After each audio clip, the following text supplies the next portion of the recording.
UFP, the United Federation of Podcasts.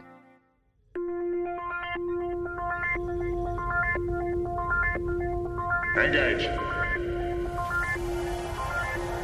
78 years have passed since the days of the original USS Enterprise. Now a new Galaxy starship has been designed.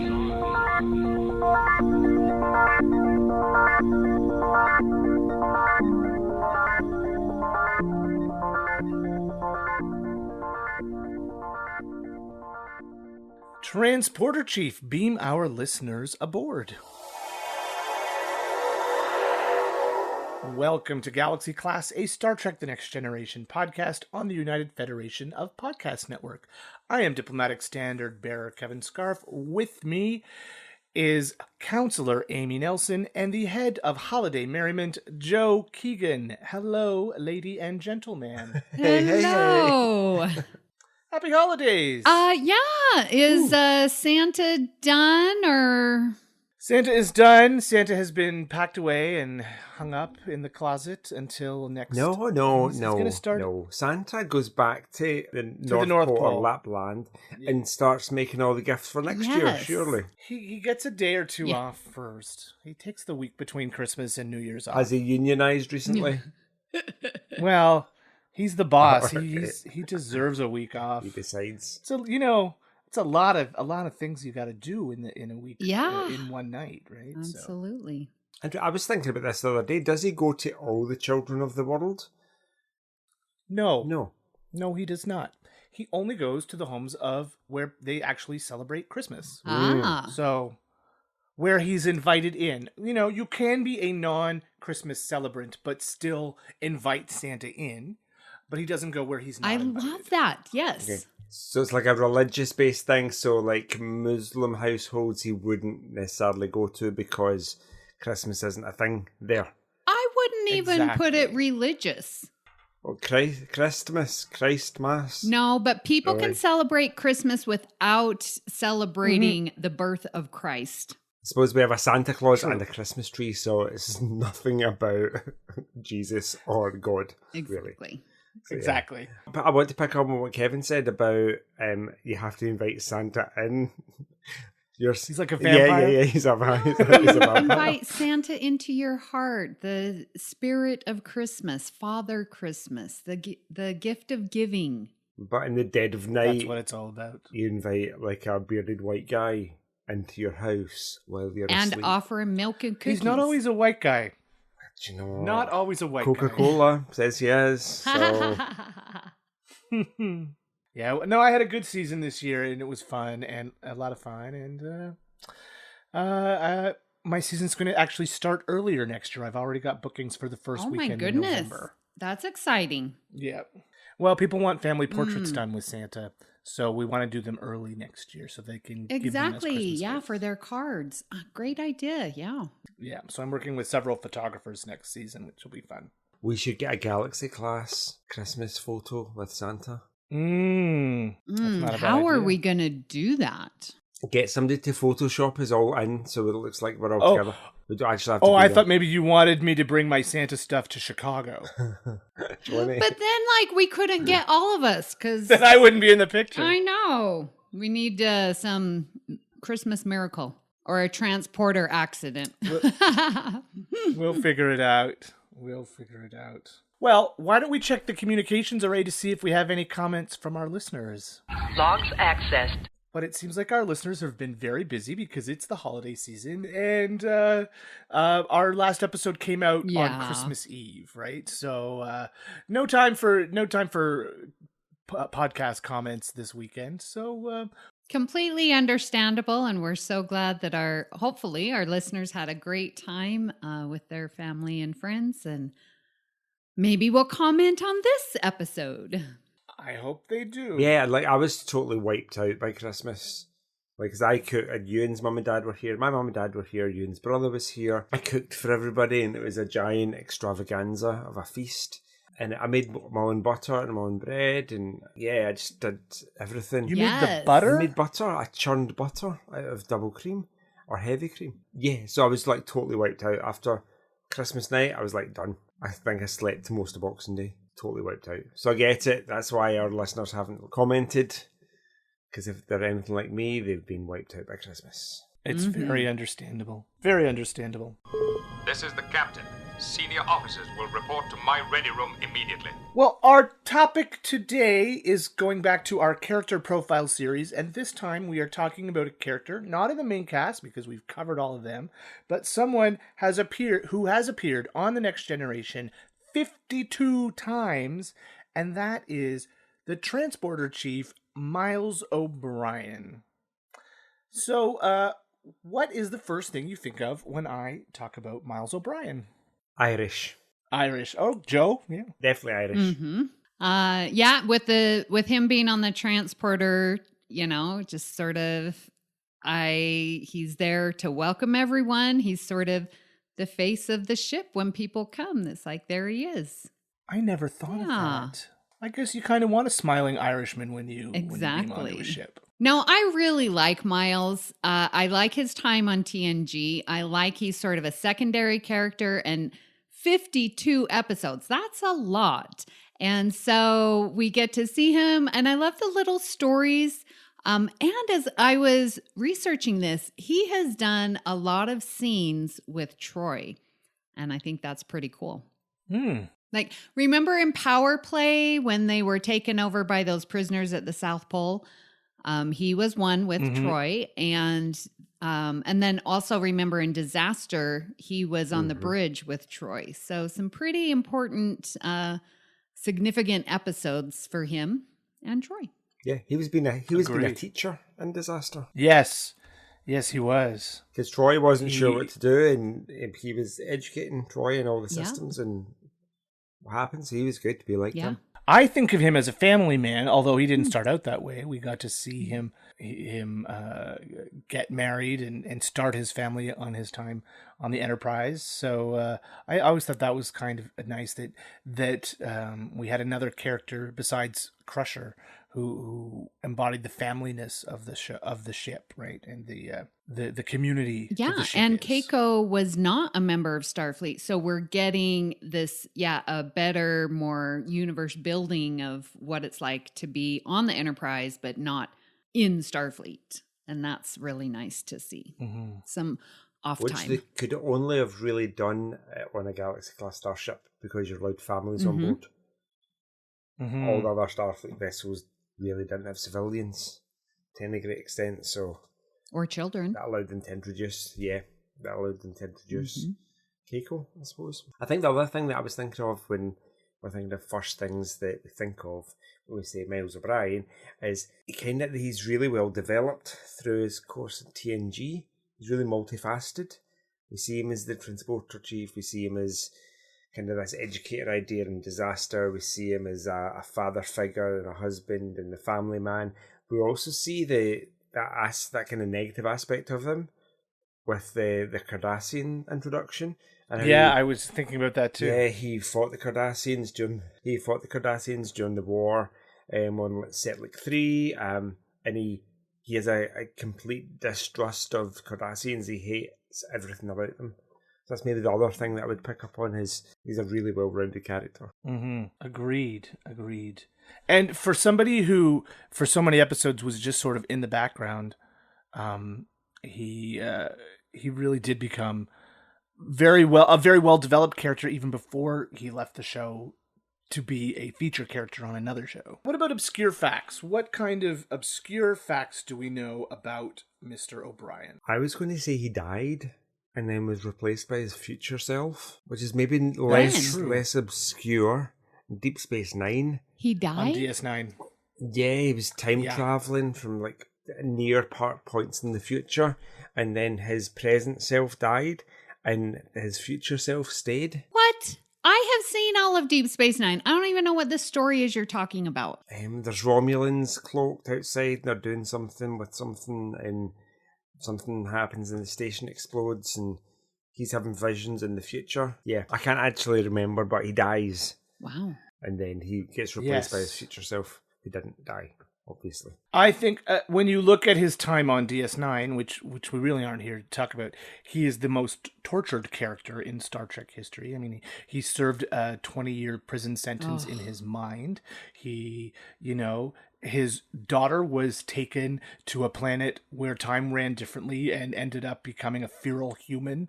And, he's been through the ringer. On the Enterprise, he had life a little easier and he just beamed people in and out. But he also did, he took over for Worf when Worf left Starfleet to go and work for the Klingon High Council. That was in Redemption. So, I mean, he also knew his tactics and strategies. So that Deep Space Nine episode is called Visionary. What season? Visionary. Do you mind me asking? Is it season 1 or 2, isn't it? Man. It's pretty early. Yeah, or is it season 3? What is wrong with my brain? Why can't I remember episodes that are not TNG? I don't understand.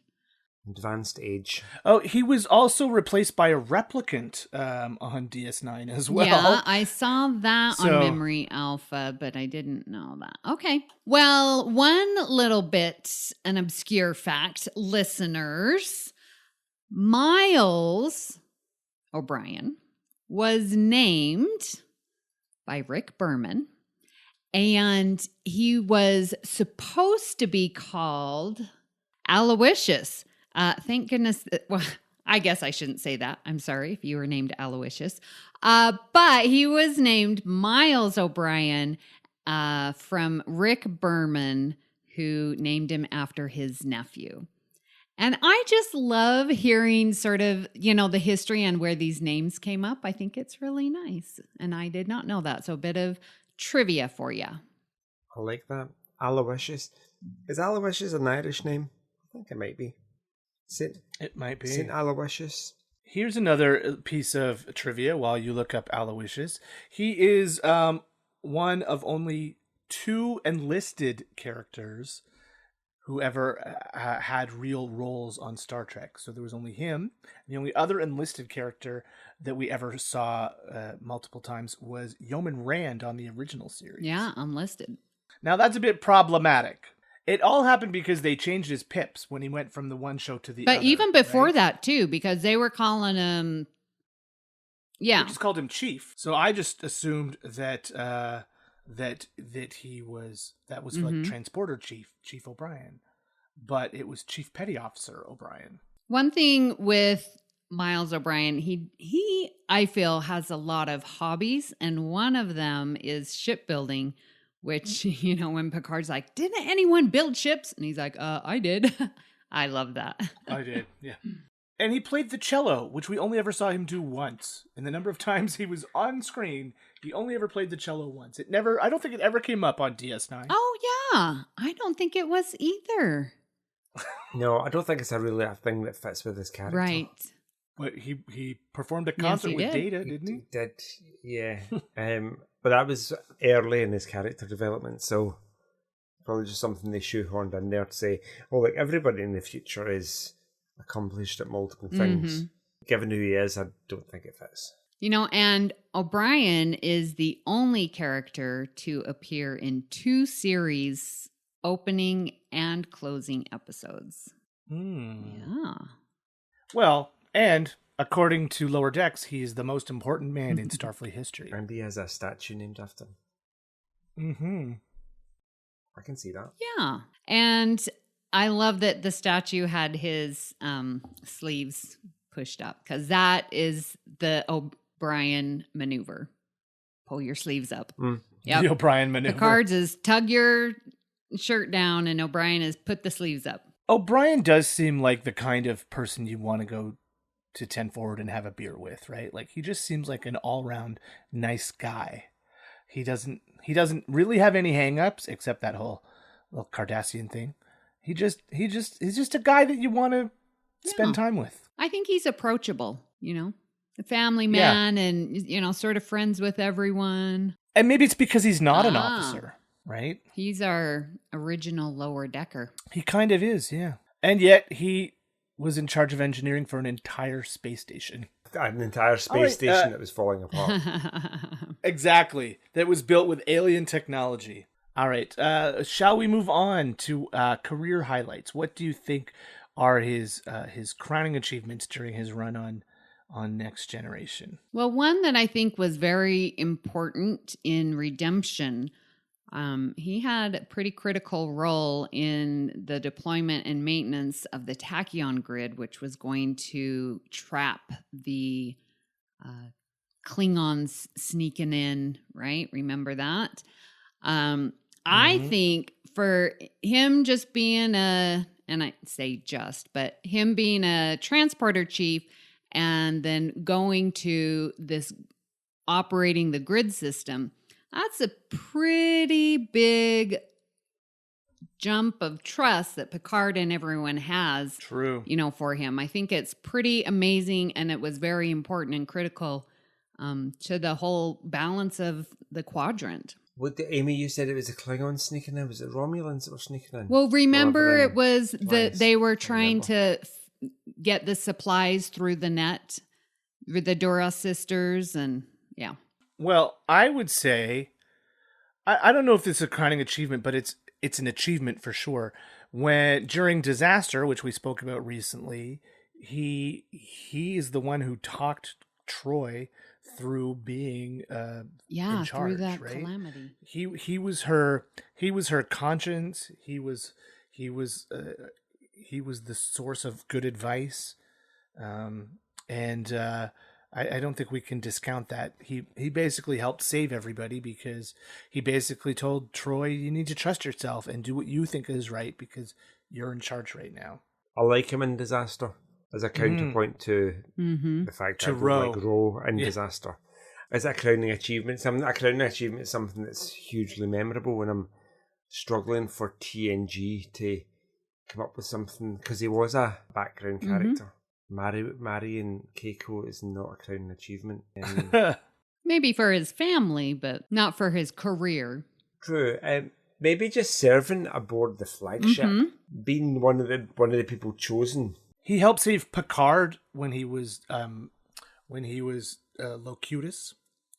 He was manning the transporters. That's pretty important.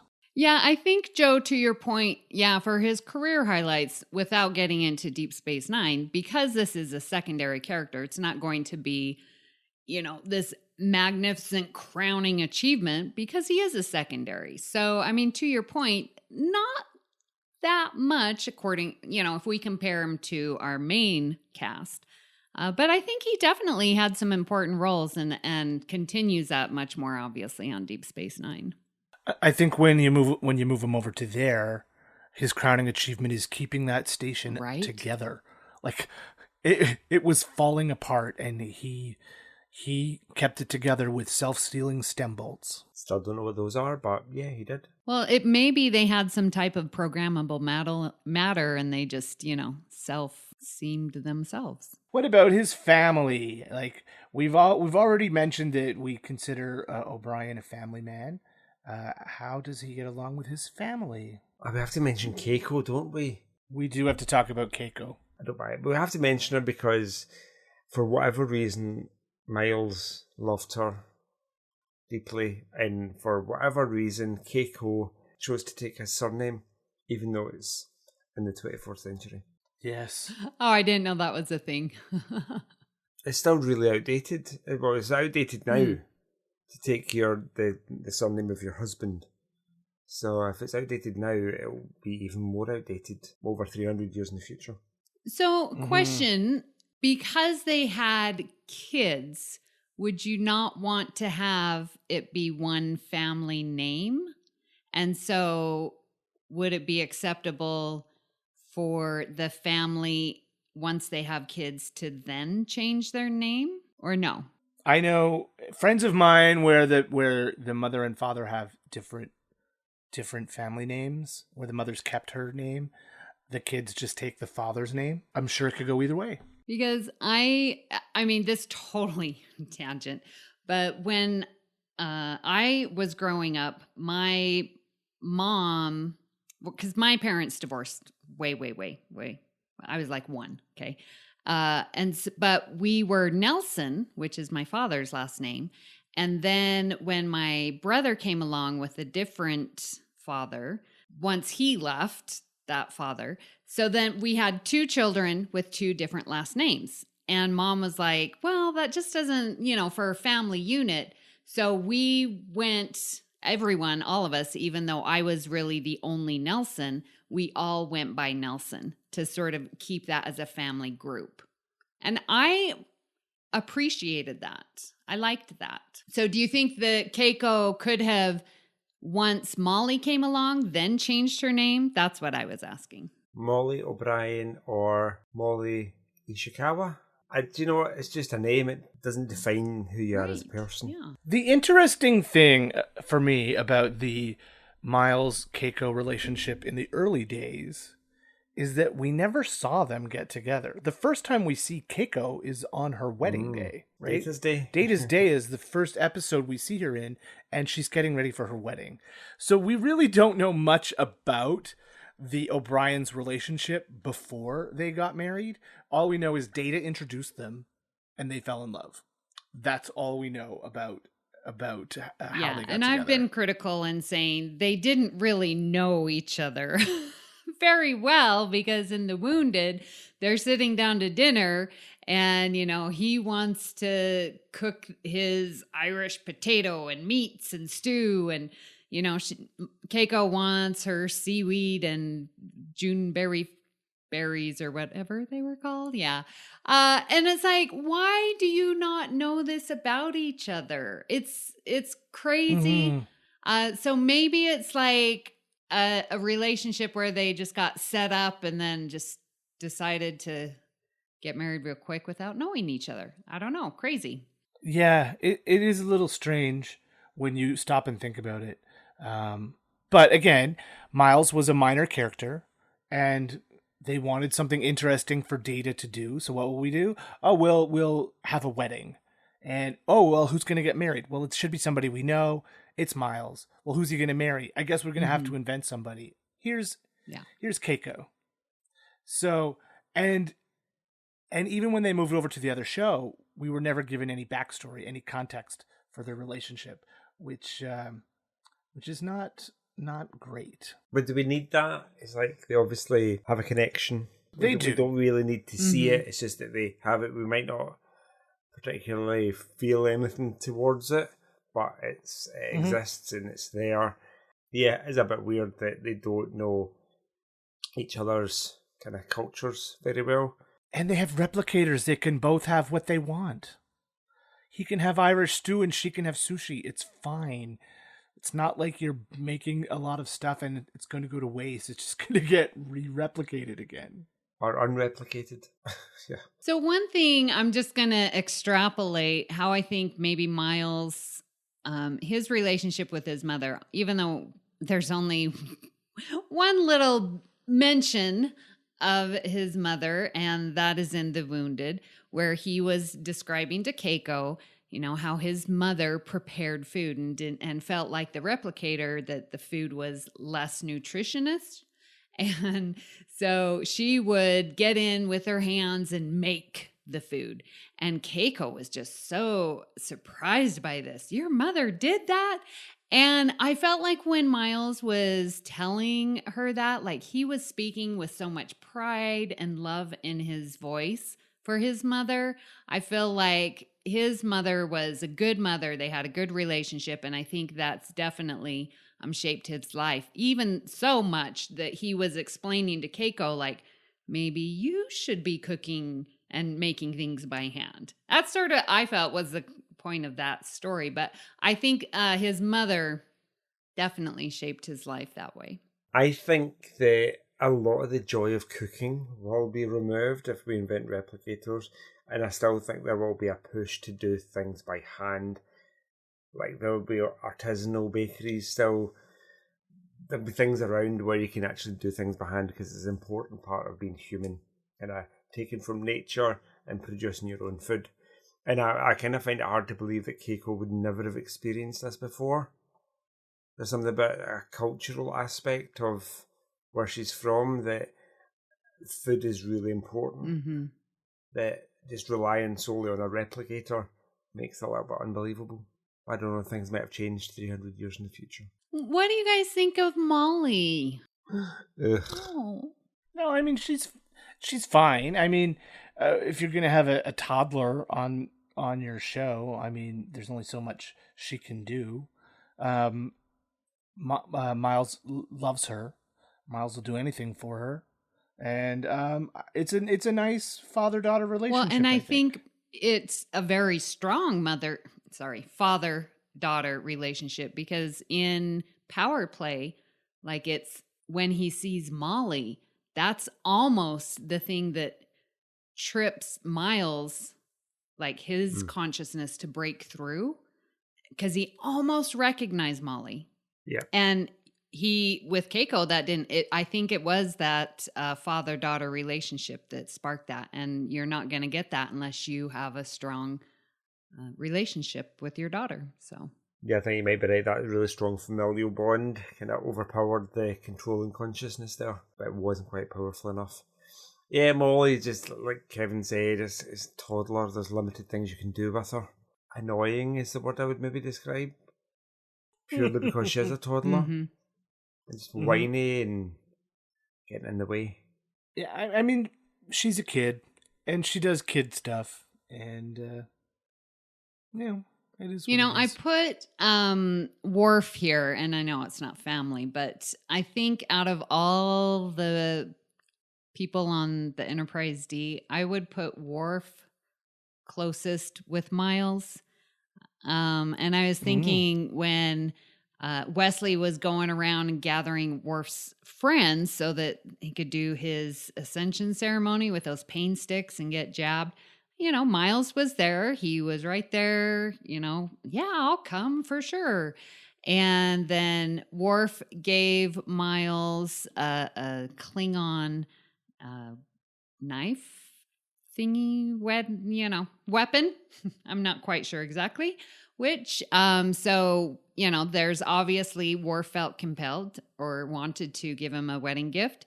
And then, of course, we have Worf delivering Molly. So there's like these connections that Worf and Miles have. And it's interesting that those two, right, go to Deep Space Nine. And I'm wondering if way back, because that Worf's Ascension, that was like, what, season 3? Oh, season 1. So 1 or really 2, wasn't early.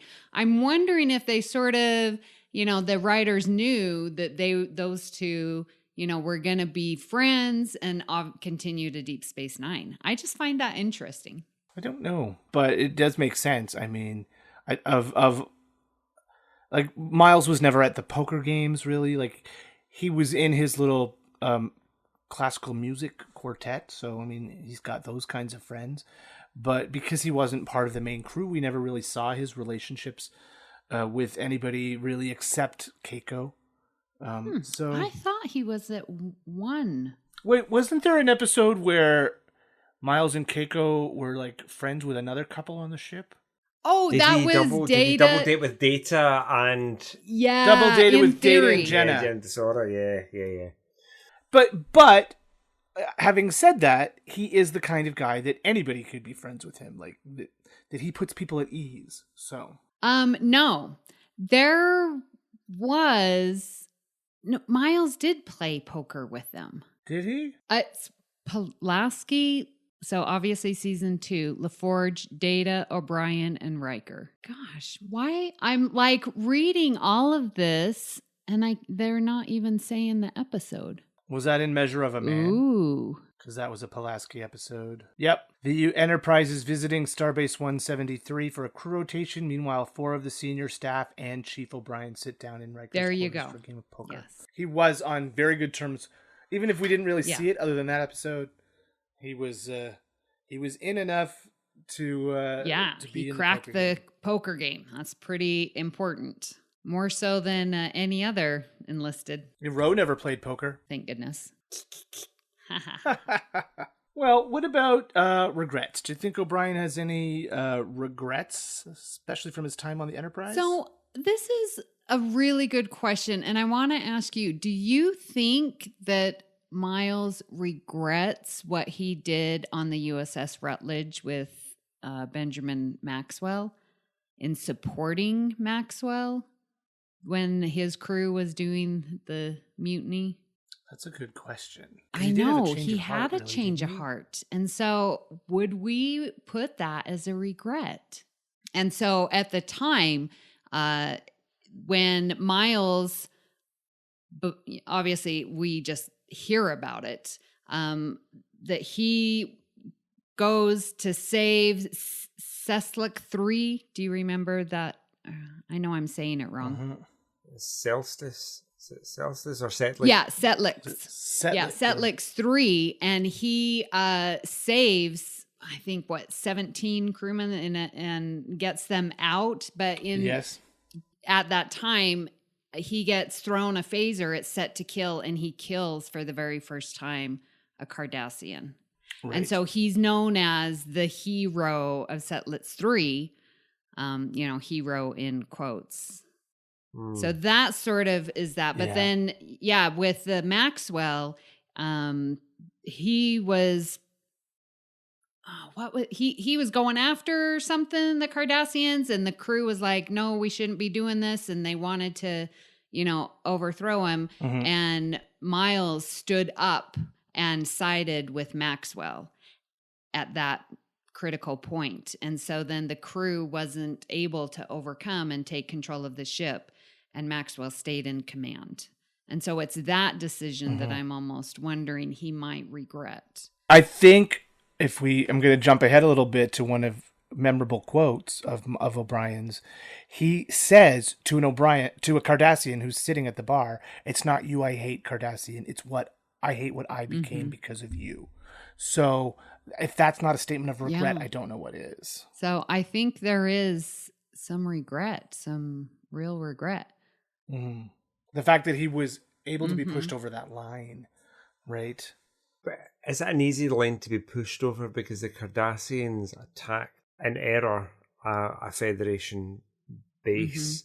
It was civilians, it was a civilian colony, and killed most of the inhabitants. So the Rutledge responded to that and basically defended themselves. So I don't think you've got anything to regret there when you defend yourselves after a lot of your people had been killed. No, but I don't think he needed to kill the people. He didn't need to kill the Cardassians in order to save the people, I don't think. I think that was the issue, right? He could have gotten the Starfleet officers out without killing the Cardassians, and he didn't. That was a war, so... It was a war, yeah. But, I mean, other than that, I don't know...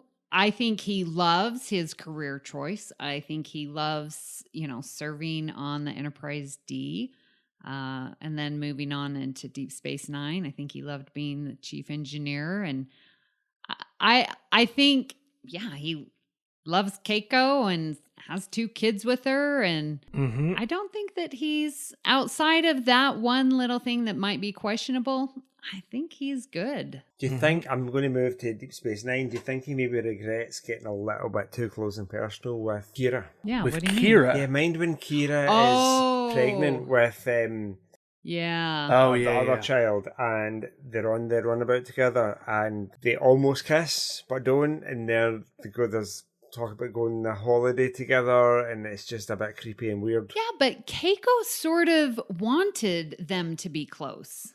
To be close, but not to be intimate. Well, I don't know, because she was like, wash your feet or something. I don't know. There was something I was like, ooh, that's pretty. Yeah, she was pushing them together, and I think they both felt uncomfortable with how close they were becoming.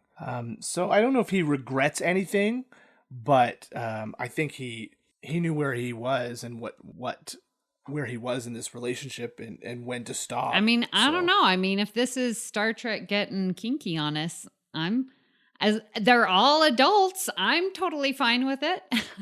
Yeah, I think we would be fine with whatever way they decided to take their relationship, but I think maybe the way Keiko said it was maybe a little bit naive and not what she intended. She wanted Miles to get closer to Kira because Kira was carrying their son. Yeah. And less of a professional relationship, second in command and chief engineer, essentially. More friends, more family, rather than the weird, creepy way it went. Good. I'll take that. I want to go back a little bit and talk about Friends. Like, I know we're mostly keeping this to next gen, but you can't talk about O'Brien and his friends without talking about Julian Bashir. I mean, these two guys didn't like each other at all at the beginning. They were, O'Brien, the grizzled veteran, thought that Bashir was a young, brash idiot. And it was a relationship that really grew and felt natural. And when you stop and think about it, there aren't a lot of like real friend. I guess Kirk and Spock may be the key one that came before this, of two guys who are just really good friends who like to hang out with each other. I don't even know if you can count that one. But O'Brien and Bashir became sort of a dynamic duo, with all their holodeck adventures and kayaking, darts in the bar, and darts in the Alamo, and didn't they take on the English army at one point? They too? did not do the World War II fighter planes, Spitfires over the English Channel. Yeah. An idea, yeah. They just liked hanging out together. So much so that got a little pushed into his family time sometimes. True. Sometimes. Do you know what? They were gamers at heart. Yeah. Mm-hmm. They're just two guys hanging out playing games. And gaming in the 24th century is going on the holodeck, having great adventures. So I know that you are on a TNG podcast, but I'm going to ask. I want an answer. Do you prefer the friendship of Julian and Miles over Data and Geordi? Yes. Joe? No. Data and Jord, there's something kind of mentory about that friendship and young, and there's a naivety about it because Data's learning about what it is to be human. And like I said, with Miles and Julian, it's just two lads hanging out playing games. That's why I appreciate the Miles and Julian friendship more, because it always felt like either Geordi needed Data to do something, or Data needed Geordi's advice on humanity. Like it wasn't we're just gonna go and hang out, because Data doesn't have fun. Data doesn't have emotions to have fun.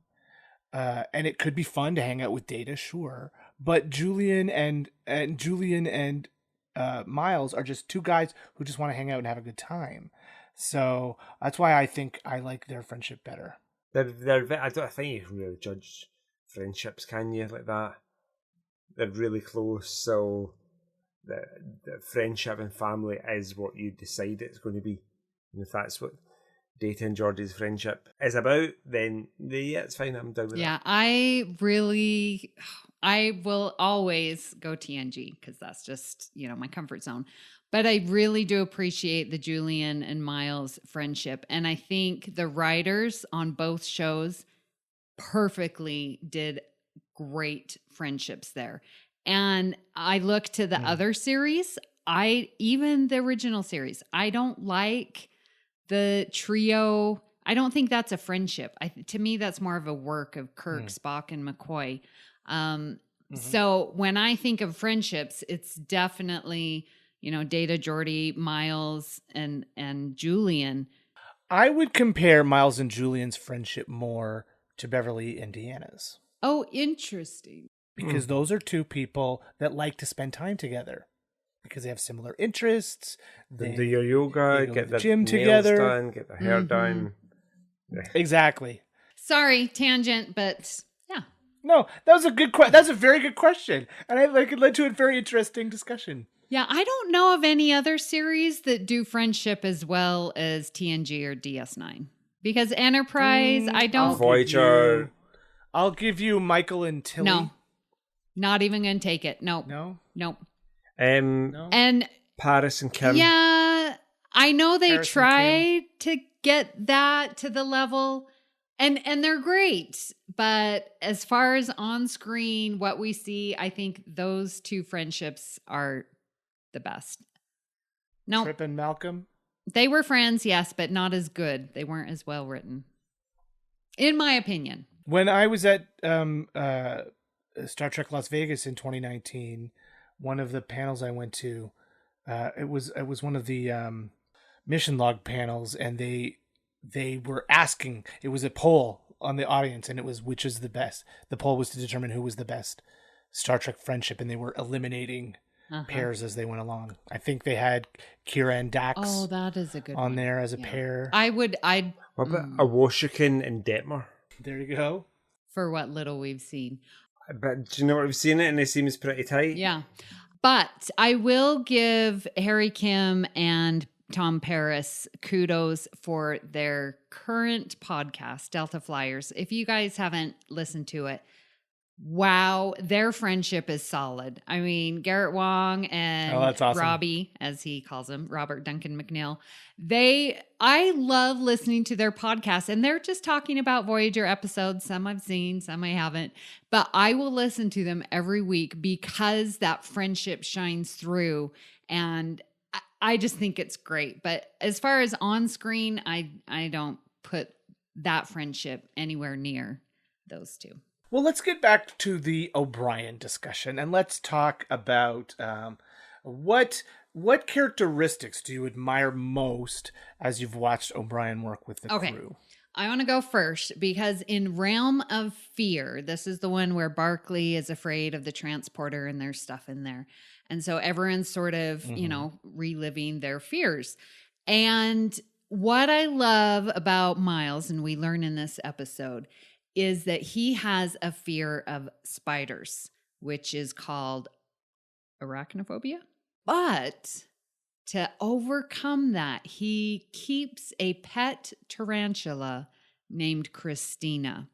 And what I love is that he's got the fortitude and he doesn't want that weakness. And so he's going to do what it takes to overcome that fear. And I love that. I think that's a great trait and great way to be a leader, is like recognize and try to overcome. And what could be better? So I kudos to him for that. It's very small. I mean, he's secondary character, but I just really, I would like to overcome some of my fears as effectively as he has done. What are your fears, Amy? So you're going to get a pet tarantula too? I absolutely enjoy tarantulas. I think they're wonderful. Wow. What are your fears, Amy? Let's discuss your fears. Well, let's get to back to Miles O'Brien. The counseling corner is closed. Joe, you're not the one answering. The counselor does not wish to be counseled. I'm going to go back to his friendliness and the way he communicates and associates with almost everybody. He, I admire that. I like a guy who doesn't hold grudges and who is approachable, and I think that's what Miles is. Again, I'm kind of struggling to think of things, so I'm going to come back to Disaster and how he is that opposite of Ro. Ro just is very single-minded and wants to do this thing that's going to sacrifice half the crew.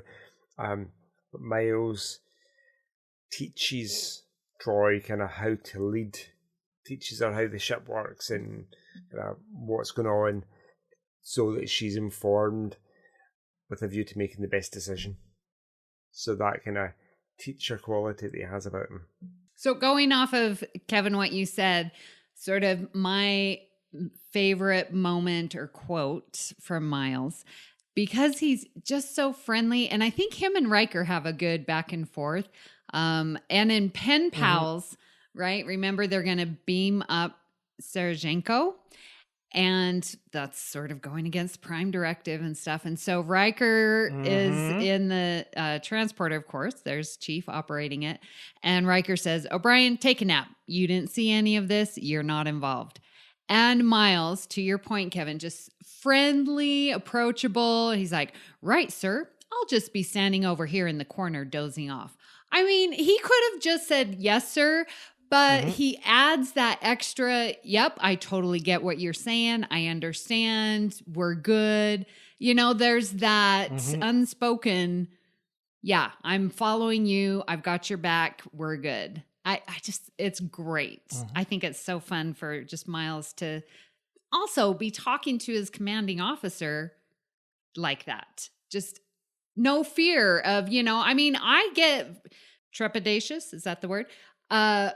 Talking to my superiors or, actors. We've all gone on about that. But like, if it's like when I met my superintendent of Clark County School District, Dr. Jesus Jara, I was very tongue-tied because here's this man in this, position of power.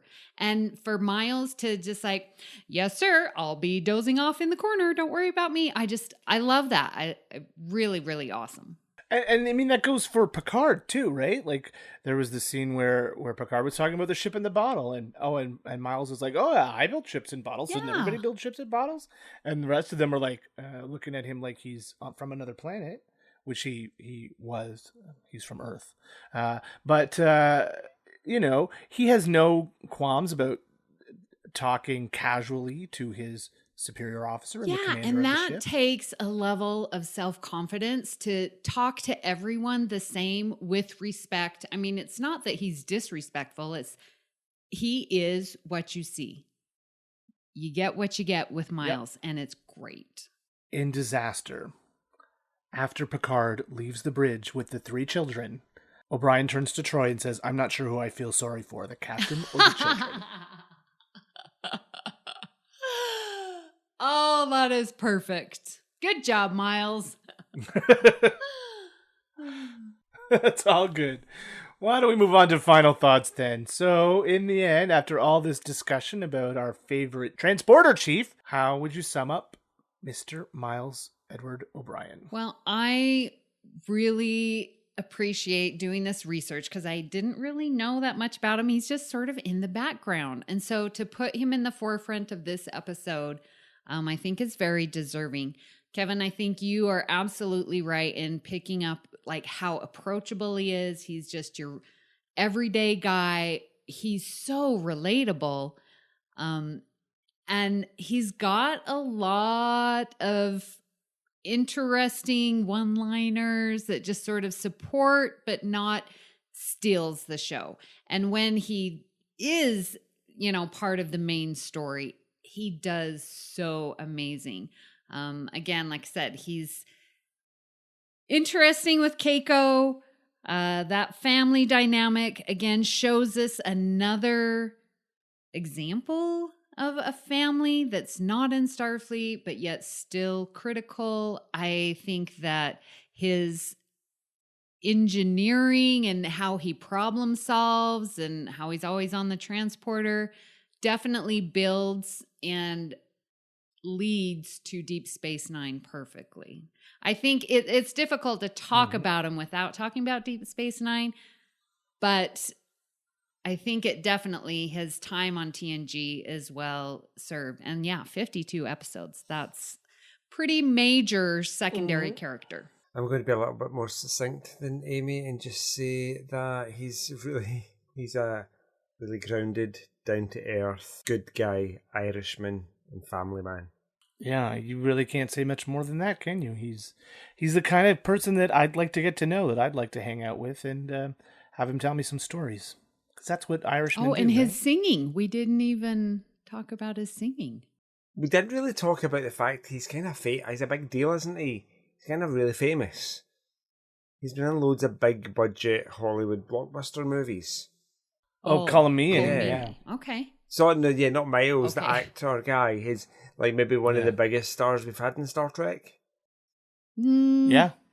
The Commitments. I love that movie. Oh, That's I've another never great seen movie that he was the star of. He always plays kind of gangstery terrorist types, bad guys. I only know him in Hell on Wheels, that series with Anson Mount. And oh boy, if you've not watched that, please go find it. It's amazing. Absolutely amazing. Well, seasons 1 through 4. The 5th one, His first American TV experience was an episode of Moonlighting. I love that show. Okay. He was in Con Air Oh, yeah. with Nicolas Cage and Under Siege with Steven Seagal and Layer Cake with Daniel Craig. Was that the one that Brent Spiner was in? Or that's Independence Day? Independence Day is Brent Spiner. Yeah. He was in Dick Tracy, Die Hard 2. He was and in Under Dick Siege. Tracy? Mm-hmm. He played one of a a pair of cops at a restaurant. Yeah, that's a gangster movie. Far and Away. Yeah, he's done a lot. But I think, The Englishman Who Went Up a Hill but Came Down a Mountain. I saw that movie. It's a Welsh movie, isn't it? Yeah, I think so. Then Stargate Atlantis. Oh, yeah. I remember that, yeah. Yeah, he's done quite a lot. Lots of Irish films and lots of theater. But I know him most outside of Star Trek from The Commitments, where he played the father of the guy who wanted to be in the band, right? Incoming transmission. Well, we would love to hear your thoughts on today's episode and our discussion of Miles O'Brien, and we hope you'll join the Facebook group Federation Council Chambers.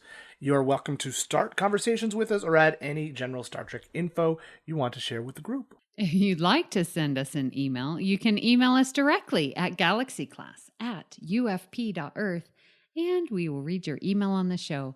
You can also follow us on Twitter at GalaxyClassPod. Please hit the subscribe button on Apple Podcasts or wherever you get your podcasts and leave us a star rating and written review.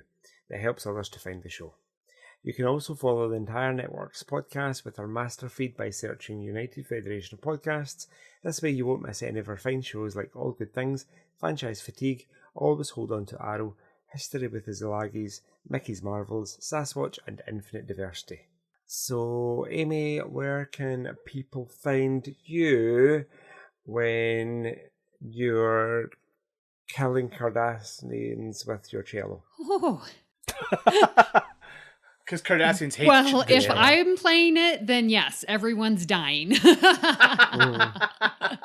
Cello of Mass Destruction. Who's the one that plays the clarinet? Oh, Harry Kim. Yeah, that would be my instrument of choice. Well, you can find me here on the network where I'm hosting All Good Things with my good friend Mark White, getting episodes out weekly. Very nice to be back. I'm also hosting Union Federation with my good friends Kevin and Kyle, where we're talking new Star Trek, and come March, we'll be talking the Orville. You can find me on Twitter at Miss Amy Nelson, and of course in the Federation Council Chambers. And Kevin, where can people find you when you are getting your shoulder healed from kayaking? Oh, well, I'll be at my chiropractor. Thank you. But if I'm not doing that, you can find me on True North Nerds, a general nerdity podcast, and Stage Whispers, the local theater podcast. If you care at all about live theater in Central Ontario. We just had bad news today. The Toronto production of Come From Away has closed permanently due to the number of COVID cases in the cast. They just can't afford to reopen after, it's terrible. So Joe, where can people find you when you are standing over there in the corner dozing off? Wake up, Joe. Oh, when I'm not dozing off in the corner, which is quite frequently just now.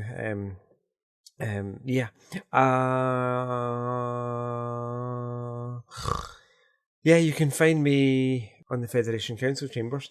You can tweet me on the Twitter at JoeyJoe77UK, or you can email me joepodcasts@gmail.com. Priority 1 message from Starfleet coming in on secured channel. If you'd like to help us keep all our shows coming to you each week, you can become a patron of the network on Patreon. Visit patreon.com/UFPearth to get all the details. And a huge shout out to Davey Willett for our very own show supporter. Thank you so much. We'd like to recognize our executive producers, Brandon Shea Mutella, Ken Tripp, Zach Moore, and Tony Robinson.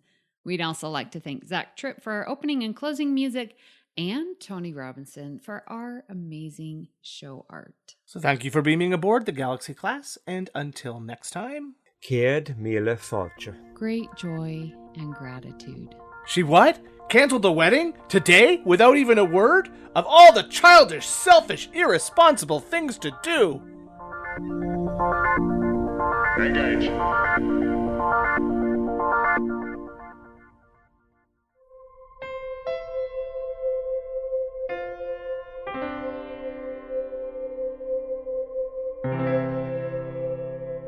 This has been a production of MTMR Media Works.